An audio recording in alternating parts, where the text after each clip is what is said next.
Si toi aussi ce type de choses t'effraie, que tu n'es pas capable d'effectuer ce mouvement de la main, alors tu es au bon endroit mon ami. Salut à tous et bienvenue sur Miniature, j'espère que vous allez bien, moi ça va super. Aujourd'hui on va revenir sur le Burb Air, ça fait maintenant pas mal de temps que je le pratique et je veux revenir sur quelques détails techniques qui pourraient être importants si vous achetez ce type de produit. Mais on va également parler des produits d'entretien si comme moi vous voulez que votre terrarium Burb Air reste au top. Ça fait maintenant pas mal de temps que je le pratique, ça fait déjà pas mal de mois qu'il est en place. Aujourd'hui, je vais être clair avec vous, il n'est pas au top de sa forme. Il faut que je vous avoue un truc, c'est que j'ai fait des grosses conneries avec le Terra, notamment parce que j'ai, comme beaucoup d'entre nous, pas lu totalement le fascicule et pas vraiment correctement dans les grandes lignes. Pour ceux qui me suivent déjà depuis pas mal de mois, vous le savez aussi, j'ai eu un souci avec la cochenille sur ce Terra. Ça m'a mis, je pense, franchement, peut-être 2 bons mois pour vraiment venir à bout avec un entretien qui était vraiment très régulier. Je me suis fait une petite mixture perso à base de liquide vaisselle, d'huile d'olive et d'eau, donc il fallait appliquer au pinceau sur les feuilles, donc ça a été un peu compliqué. Il y a des plantes qui ont eu du mal à repartir, vous allez le voir d'ailleurs, il y a même des plantes qui ont disparu.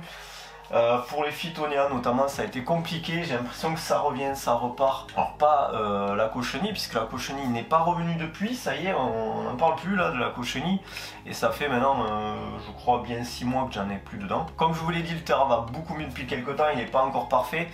Je vais vous expliquer les erreurs que j'ai fait afin que vous ne les commettiez pas vous aussi. Alors déjà au niveau des paramètres du Burb, il y a plusieurs détails à savoir. Vous allez pouvoir régler une plage en fait de 12 heures d'éclairage qui va être automatique. En gros, vous allez pouvoir régler le démarrage du cycle à l'heure que vous voulez.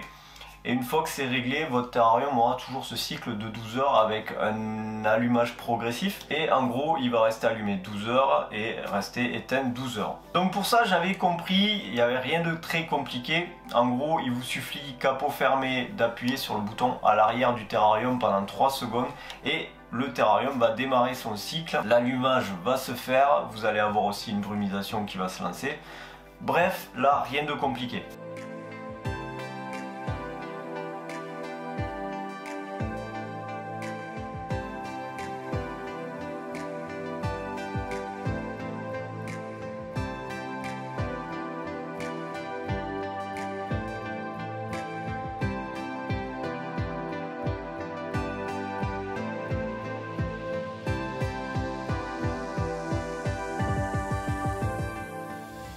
Où je n'avais pas tout lu par contre, c'est que vous allez avoir un réglage de la brumisation. Suivant la densité et le type de plante, vous allez pouvoir régler plus ou moins d'humidité dans votre terrarium. Et le terrarium, en fonction de l'humidité ambiante, va rebrumiser au besoin. Vous avez 3 réglages en fait au niveau de l'humidification. Pour ce faire, il vous suffit d'ouvrir le capot et vous allez appuyer brièvement sur le bouton qui se situe à l'arrière de votre terrarium. Ça sera toujours le même bouton quels que soient les réglages que vous avez à effectuer. Il n'y a qu'un seul bouton sur votre terrarium. Donc le capot ouvert, vous allez appuyer brièvement sur ce bouton. Vous allez avoir un clignotement qui correspond en fait au réglage de votre humidificateur. Une fois le réglage effectué, vous n'avez plus qu'à fermer le capot et le réglage est enregistré.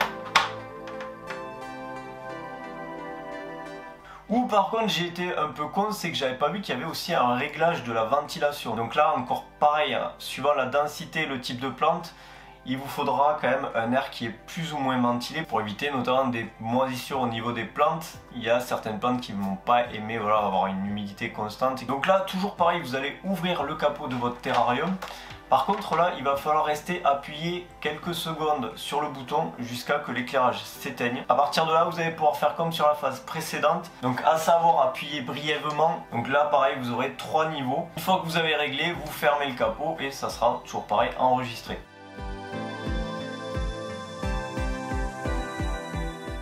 Donc au niveau des réglages, c'est pas trop ce qui m'a posé souci, je pense, au niveau de mon terrarium. Mais on va pas se mentir, avec le déménagement, je l'ai laissé un petit peu le terrarium à l'abandon, du moins se gérer à peu près tout seul.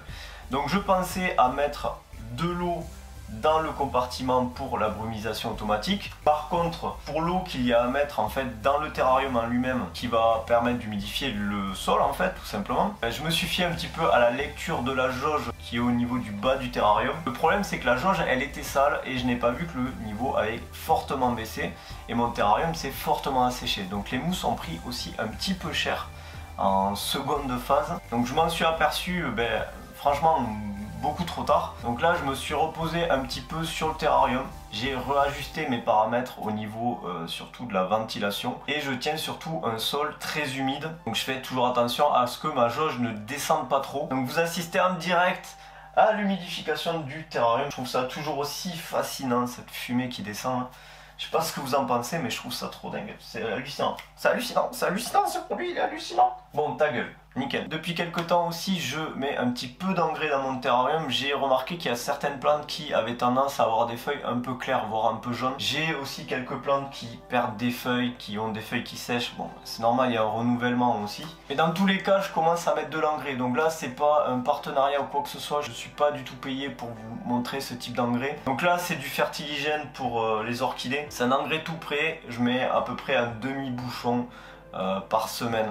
Donc là c'est l'engrais à orchidée, mais vous pouvez aussi prendre de l'engrais plante verte. Si vous regardez les deux produits sur la même marque, la composition elle est à l'identique. Donc il existe un produit orchidée et un produit pour plante verte, mais en fait c'est que du marketing parce que le produit est le même. Donc comme je vous le dis, maintenant je mets un petit peu d'engrais. On va voir si ça y fait vraiment. Mais mes plantes ont l'air quand même d'apprécier pas mal depuis quelques temps.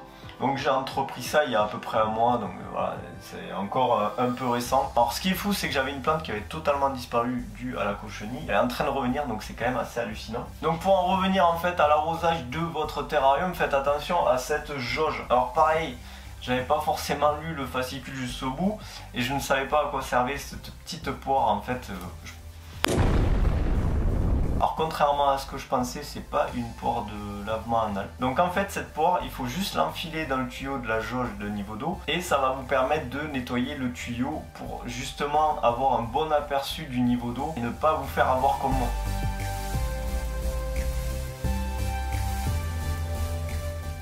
Donc sinon, ce que je voulais vous dire par rapport à l'entretien de votre terrarium, c'est qu'il existe des produits spécifiques pour entretenir l'acrylique. Et il faut faire notamment attention aux rayures comparé à du verre, c'est un peu plus fragile. Donc il existe des produits d'entretien pour nettoyer l'acrylique de votre terrarium. Donc vous allez avoir notamment des petites lingettes comme ceci qui vont éviter en fait de créer des rayures quand vous allez essuyer l'intérieur ou même l'extérieur de votre terrarium. Vous allez passer un tout petit peu d'eau déminéralisée dessus et ça va vous permettre de nettoyer le verre. Alors attention quand même parce que si vous en mettez trop, vous allez finalement créer plus de traces qu'autre chose. Donc n'humidifiez pas beaucoup votre lingette. Vous allez avoir aussi des traces en fait qui vont se faire au niveau de votre terrarium à l'intérieur. Donc vous pouvez utiliser le même process pour l'intérieur. Si malgré tout vous avez des rayures qui se créent, il existe dans la gamme des polish. Donc que vous trouvez soit en spray ou vous l'avez aussi en kit comme ceci, avec le polish et les petites lingettes de nettoyage. Donc c'est des produits qui sont vraiment très bien si vous voulez conserver la transparence de votre acrylique et éviter d'avoir un truc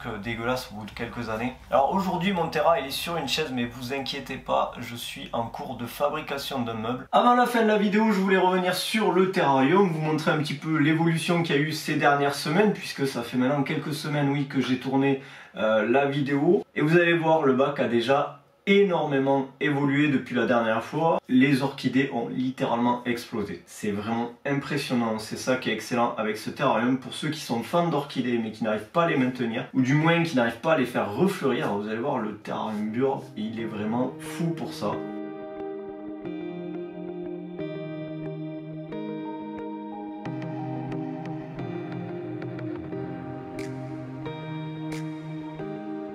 Alors on va pas se mentir, c'est vraiment les orchidées qui font tout dans ce bac. Vous avez vu, l'orchidée elle a explosé, il y a des hampes florales partout, il y a des fleurs partout. Alors on le voit un petit peu moins, elle est cachée derrière. Il y a une hampe florale qui arrive ici, mais c'est pas de la même orchidée, c'en est une autre. Je ne connais pas du tout la couleur de cette orchidée, ça va être la surprise. C'est une orchidée que j'ai récupérée qui devait partir à la poubelle.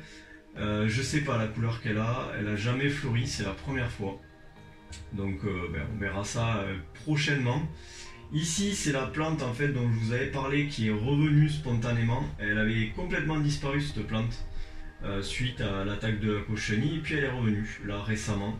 C'est une plante que j'affectionne beaucoup, qui va mettre beaucoup de couleurs dans le terrain, donc ça c'est cool qu'elle soit revenue.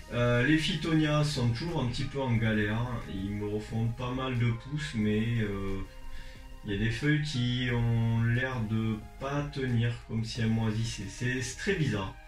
Je sais que le Phytonia aime beaucoup l'humidité, mais est-ce qu'il supporte l'humidité ambiante? Je sais pas. Bon, bref. Malgré tout, voilà, ils ont l'air d'aller pas trop mal. Enfin, ils refont des feuilles, donc c'est plutôt bon signe. Les mousses sont vraiment très moches, vous me direz, et vous avez raison.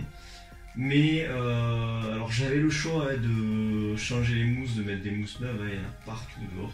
Donc elles sont dans cet état-là parce que j'ai laissé sécher le substrat, tout simplement, comme un gros con. Mais vous voyez, elles commencent à revenir petit à petit, surtout celle-là. Et j'ai envie de laisser faire un petit peu les choses et voir comment elles évoluent. C'est bien plus sympa que finalement mettre des mousses toutes prêtes. Là, on a vraiment des mousses qui poussent petit à petit, je trouve ça génial. Génial à observer, et puis le bac voilà, évolue au fil des jours.